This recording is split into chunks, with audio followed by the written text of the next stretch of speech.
তারা কিন্তু পুরো দৌড়ে পালিয়েছে এবং এখন কিন্তু পুরো শিক্ষার্থী তারা কিন্তু উত্তপ্ত অবস্থায় রয়েছে এবং পুরো শিক্ষার্থী কিন্তু এখন তাদের হাতে অস্ত্র হাতে তুলে নিয়েছে এবং তারা কিন্তু পুরো ছাত্রলীগ কর্মীদের উপরে কিন্তু ঝাঁপিয়ে পড়তে দেখা যায়।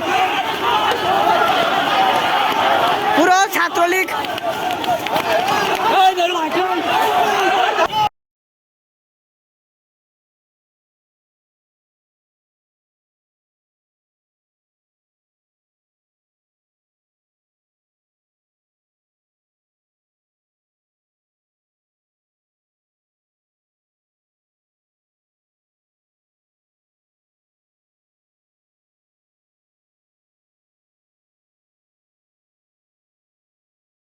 পুরো ছাত্রলীগ